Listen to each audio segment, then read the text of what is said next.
Welcome to Study with the Best, the magazine show that's all about CUNY. I'm Tina Beth Pena. On today's show, we explore the robust subculture of nerds and geeks. Once a part of the underground, these folks love to obsess over comic books, games, science, cartoons, and more. But now, geek culture has gone mainstream. On today's episode, we'll showcase the people who are embracing this label and making good on geek. Nerds and comic books are a natural fit. A Baruch College graduate and children's book author is teaching kids the fine art of cartoon drawing.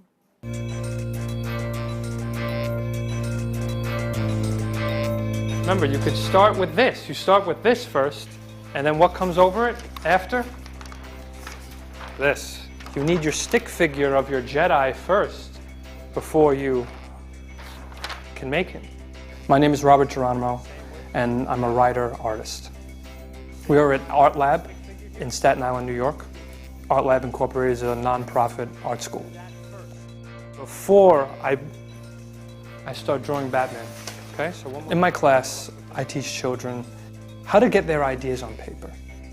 Some of them do funny stories, and then some of them do serious comic book superhero stories.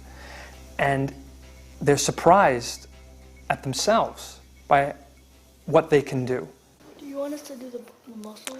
Right now it's warm-up, so if you want to put up, plenty of time. A lot of them, they use the mythologies of Batman and Superman as a crutch.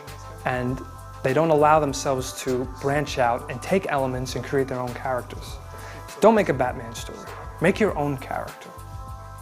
I encourage them to start, just as I start in my process. Thumbnail layouts, a comic book script where you write out the dialogue, and then we work from rough pencils to final pencils, and then eventually, if they get that far, inks. This way they have an idea of what the process is like. You'd be surprised how quickly they catch on. Once you show them this is the procedure, a lot of them are already on their third project already. They can bring their imagination to life. I was taking classes at Baruch College for my art history degree. And then in my last semester, they offered a course. It was children's book illustration by Bruce Deacon, the artist and co-creator of the Magic School Bus. The river of lava, a magic school bus. Such fine baby. I was a huge fan of Magic School Bus when I was a kid. They taught you these wonderful lessons through this beautiful art. Because I love Bruce Deacon's line work and his coloring. He watercolors and gouaches those pieces, and it's just so rich and vibrant. He opened me to a whole world, which was children's art, and how I noticed how in children's book art, there aren't many restrictions. There's freedom for artists to express themselves in children's book art. You have art that looks like abstract expressionism, then you could have beautiful, traditional Renaissance style art. So there's this broad scape of artwork in children's book art.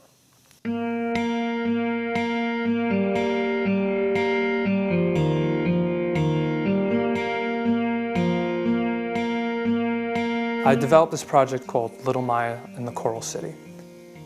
It's a wordless children's book. I feel that children's imaginations are suppressed because they have interactive media that is constantly doing the imagination things for them. You open up an ebook, the sights, the sounds, the voices, it's all there for them. So they can't imagine how these creatures are speaking and what ambiance is being heard.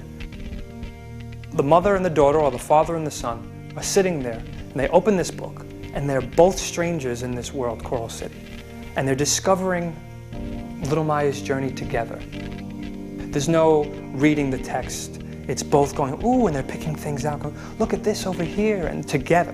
That's the important thing. I always loved comic books, and I grew up with these superheroes when I was a child, and having a mom who was really the rock of the family, she held us all together. I didn't understand why there weren't more strong female characters. Then I would look at the portrayal of female characters in the comic books, and it was extremely sexist. To print the book, I created a company called Alum Press, and the book is dedicated to creating strong female protagonists and for young girls to follow.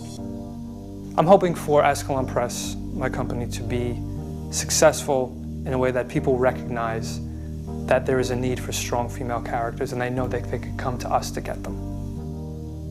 What's SG? Supergirl. Supergirl, I like it. Very cool. She gonna have a cape too? Or no? I like it, very nice.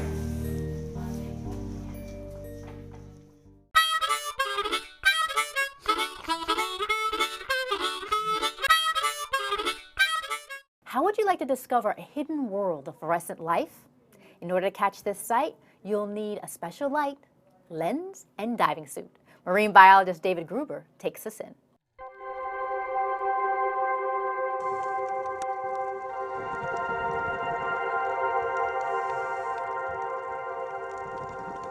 For several years, we were interested in coral biofluorescence.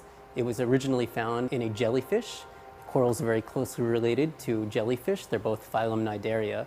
So we did an extensive study of the Great Barrier Reef, and it was just a few years ago that this eel jumped into our photograph. We got photobombed by this eel, and then we went on an eel hunting expedition to find this little eel. It's about the size of your finger, a small reclusive collapsid eel. And while we were searching for that eel in the Bahamas, we found about 20 other biofluorescent fish. Bioluminescence is like a firefly, so an animal that gives off its own light. It's expending an energy and it's producing photons of light. Biofluorescence needs light for it to absorb and give off, so it doesn't just produce its own light.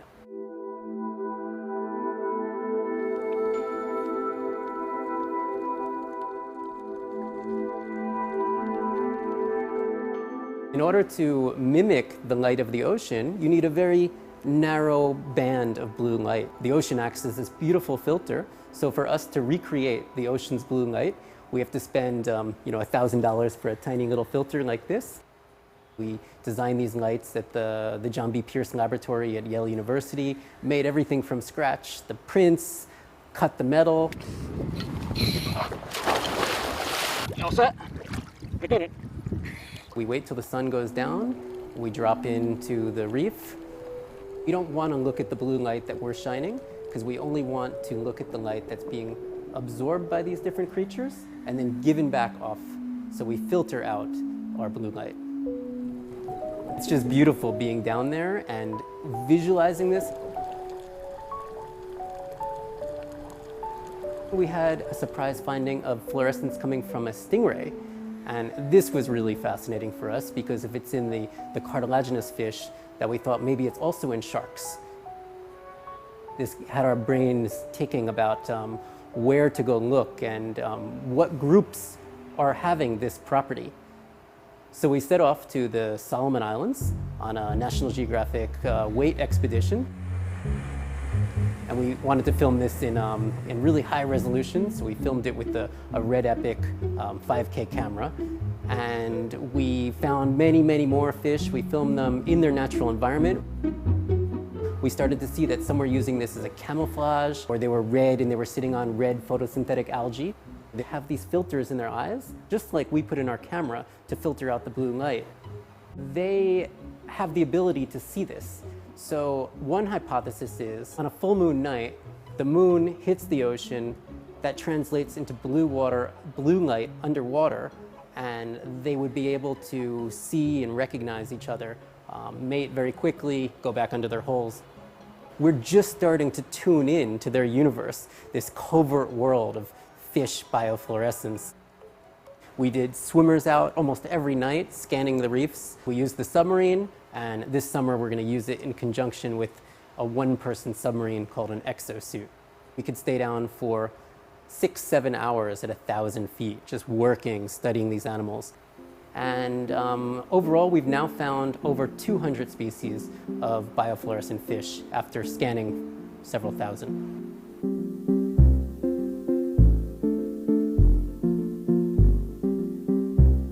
So my laboratory here, we're interested in studying, the biodiversity of fish and corals. We're interested in knowing which species have it, how diverse it is. We even look into the molecule itself and look at the molecular evolution of these fluorescent molecules. And on top of that, some of them we're developing into tools for humans to use. Fluorescent proteins have turned out to be one of these incredibly valuable tools for researchers and led to advances in cancer research and Alzheimer's research and AIDS research. And now we're finding new ones in fish, which we haven't even begun to characterize yet. On this last trip, we were also working with a 3D IMAX rig where we took 2 Red Epic cameras and we have them in a case in about a 500-pound housing that we would lower off the crane into the water. And we began shooting 3D biofluorescent footage for the first time. So we're hoping to assemble this into a movie that'll play at the museum and IMAX theaters in the next year or so.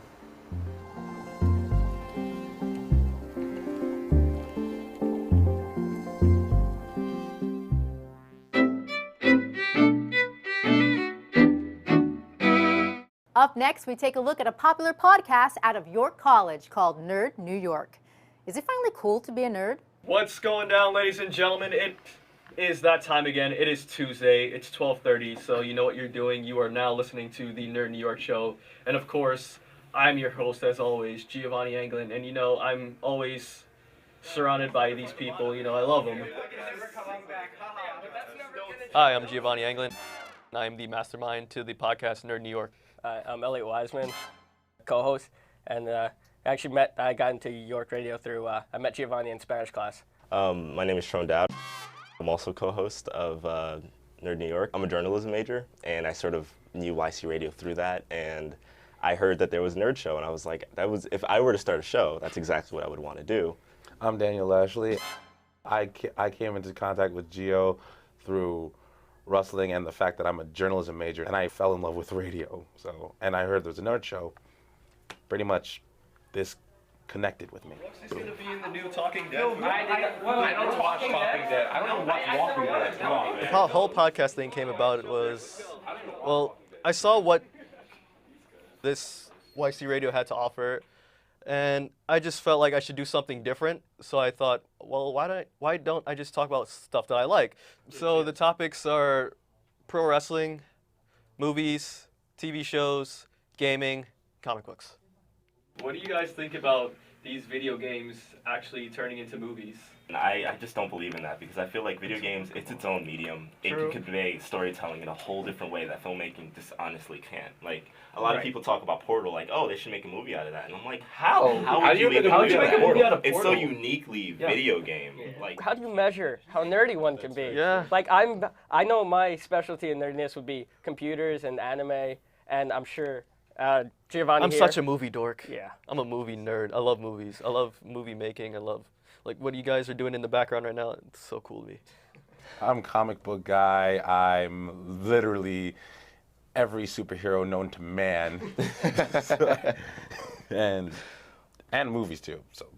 and I'm definitely more of the, I'm comic books, video games, and yeah, those two specifically are my specialty, I would say. It looks It's exactly like the show. It's That's like, amazing. dude, in its own I way. literally thought that Cartman, Kyle, Kenny, Butters, all of them, Stan, I really thought that they were my friends. Yes, that's that good. Nerd is it's a broad thing now, because I feel like a nerd is someone who has a passion, a deep passion, and they just really love one specific topic, because there can be a wrestling nerd, there could be a sports nerd, there can be any sort of nerd. When I went to school, it was like, you know, you got the sports jocks and you have the nerds and the geeks and everything. So I grew up with just nerd is somebody who's into like that technological or that comic book fan or the animated, kind of like the out of the norm thing. It's just, as long as you're super passionate about it, as long as you're super knowledgeable about it, you can qualify yourself as a nerd, for sure. When you're labeled as a nerd, you feel, as Elliot said, you feel like an outcast. People sort of ostracize you because you like this particular thing. Like, oh, I'm a pro wrestling fan. You know that stuff's fake, right? I'm like, oh, here we go again. Yeah, it's fake. Yeah, you watch Love and Hip Hop, right? That's fake. But you don't see me judging you about it, right? So let me watch what I like. Oh, yeah. So, yeah, that was a horrible disappointment. Don't forget, when the hoverboard supposedly comes out, our wardrobe is going to change drastically. Oh, yeah. Oh, yeah. Those pump-up Nikes. Those self-air drying jackets, I can't wait for one of those. I guess I kind of, well, when I went through school, I was always antisocial. And really, like more than I am now. So I would never talk. I'd be alone, do my work, you know, maybe have that one friend throughout the years. And eventually I just kind of picked that one thing I like, computers, and I grew to things around that. And, you know, through high school, you know, you have those people like, oh, you're a nerd, all that. So I kind of just titled myself that after being called it, and I hung out with friends who had similar interests. My dad was a huge, I guess you can say he was a huge nerd during his time, and as a little kid, I was actually talking to him earlier, I missed out on a lot of Pokemon, Power Rangers, but because he was introducing me to the stuff that he knew, the science fiction like Star Wars and Star Trek and all that kind of stuff. And it all started with him, and I guess just swayed that way as I grew up, so. My cousin introduced me to nerddom. He gave me he showed me his whole comic book collection filled with Superman, Batman, and he gave me videotapes of old Superman movies and Green Hornet, and good stuff. Pretty much, I fell in love with it, and I identified with the stories and characters. So as I generally got older, I felt like, okay, this is who I am, and if these people don't like me, then that's their problem. But then as soon as I started getting the confidence, people just started attracting towards me. Look at Lord of the Rings. It went on to win Best Picture. Like, if that doesn't show you how far, like, nerd culture from back in the day has come, like, it's mainstream now. It's just normal. I think it is. I think it is. It's okay to be a nerd now. Because with all the what's in the media, I mean, superhero movies. It's part of who we are. You know, it's some people are probably ashamed of it or hide the things they do, and just why? It's who you are, so embrace it. Oh, well, yeah, today, this is Teenage Mutant Ninja Turtles. I just thought it was cool. I actually got it for Valentine's Day. My stepmom picked this up for me, actually. This is sweet. It's one of the best. It's one of the best moves ever. Yes, best moves. I gotta get this game. When is a fangirl more than just a fangirl? When she uses her pop culture collection to teach some important history. Barry Mitchell has the story. Hey, hey, hey, it's Fred Albert, and I'm gonna sing a song for you. What were you doing on Saturday mornings around, 1974?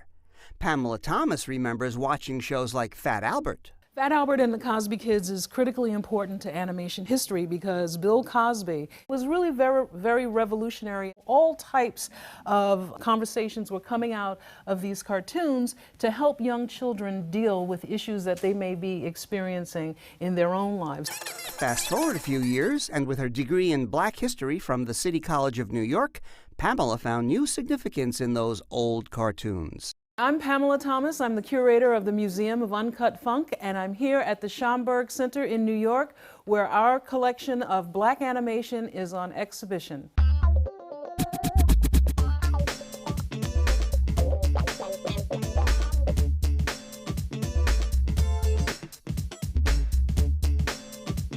I own well over 300 animation cells that feature Black characters from the 1970s cartoons, Saturday morning cartoons. But from the earliest days of the movies, Black characters were grotesquely stereotyped. When the 1970s came around, all of these images had changed. They became more positive. So looking at coming out of the civil rights movement, going into the Black Power movement, this was a really fantastic time for young children to see positive images of themselves. Does this take you back? Yeah, it takes me back. It's real interesting. I'm glad to see it. I'm glad I came here today. Schomburg visitor Jamal Crawford was excited to share his memories of the Brown Hornet, a show within a show on Fat Albert and the Cosby Kids. He was a Black superhero, and back then we didn't really have no Black superheroes. It was interesting because he used to stop kids from doing drugs, go to school, so you really liked it.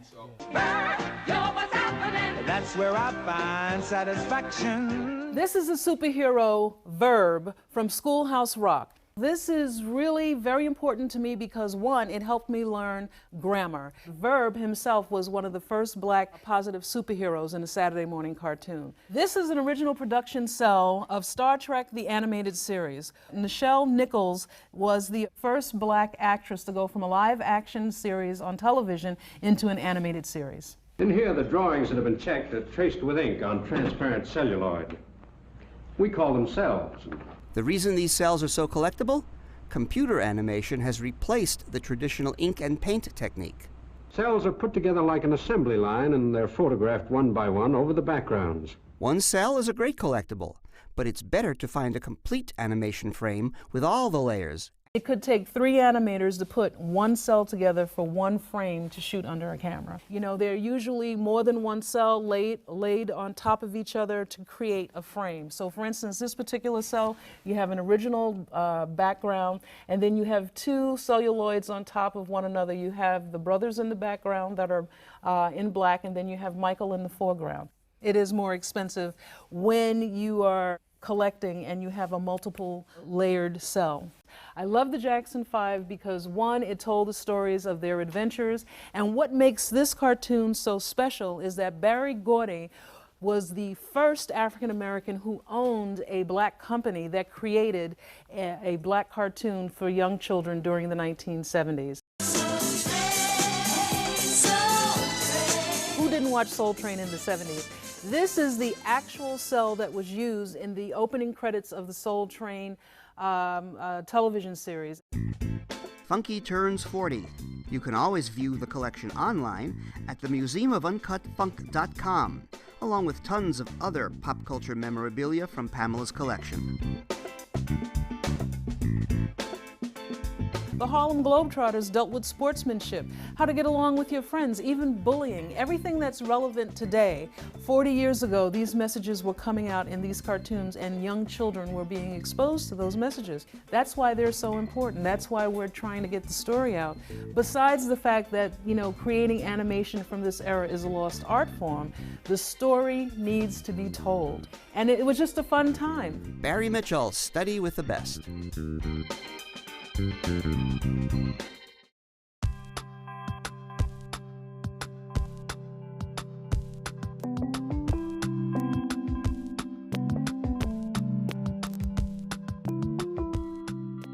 Who says math can't be fun? A professor at BMCC is all about games in the classroom and is part of a group of professors who's honing in on a games-based approach to learning any subject, from math to history to literature and neuroscience. We had a game called Dragon Box, and the game was, it's an algebra game, but each number is converted into pictures. And then one thing would be like, you'd have an X and a toad on one side, and you have to bring the toad to the other side, but the toad really represents a number that you do use in real life. You have to all be absolutely sure you're correct. You all think you're correct? Yes. I asked them to play this game in order to learn some algebra concepts that are in the game. And the people who are working on researching how the game worked did some things for me. They added a bit more algebra to it at the end so that it would up the level of the game so that it would be good for my students.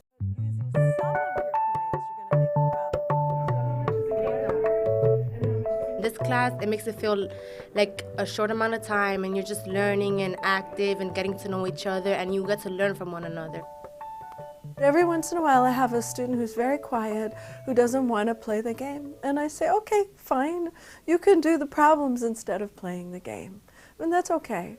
You know, I think we're all different, and one of the things about playing games is it allows me to do something that some students will find very helpful, along with the other things I do.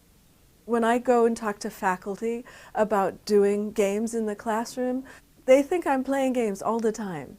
And I don't. I do lecture, I play games, I do group activities, but I do lots of different kinds of things because that reaches lots of different kinds of students. I have colleagues that teach English using games, that teach all kinds of subjects using games, and many of us are part of something called the CUNY Games Network, which is CUNY educators getting together to promote using games in the classroom in higher ed and research on games in higher education. If I say, I believe that a student who writes an undergraduate research publication in science, that proves that you really reach them in the classroom. It's different for literature, right? The CUNY Games Network came about as a result of a grant-funded project that 4 of us were on. Basically, we were working independently to come up with our own game-based approaches to teaching and learning. And at the time, I was starting to teach developmental writing courses, and I was an avid player of role-playing games. I don't know if you've ever heard of Dungeons & Dragons. So I've been playing that for many years, and I thought, wouldn't it be great if I could integrate some of these mechanics from that game into my classroom? I went into the classroom. I started this semester with a character sheet. Basically, it mapped out the syllabus, but everything that they needed to do for the semester was worth experience points, and they had to earn so many experience points in order to take the final exam at the end of the semester. But then I figured, well, let me make it even cooler, so I added an avatar section, and like the first assignment I gave them was to go out and find a picture that they want to represent them as their avatar, and to paste it onto the sheet, and then to write their first paper about why they chose that avatar.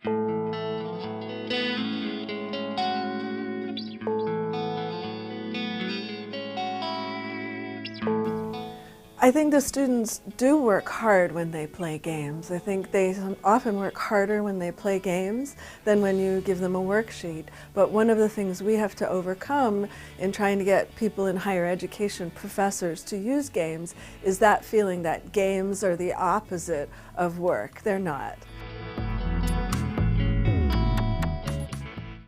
That's our show for today. For more information on what you just saw, log on to our website at cuny.tv, or you can Facebook and tweet us. Thanks for watching. See you next time. Bye.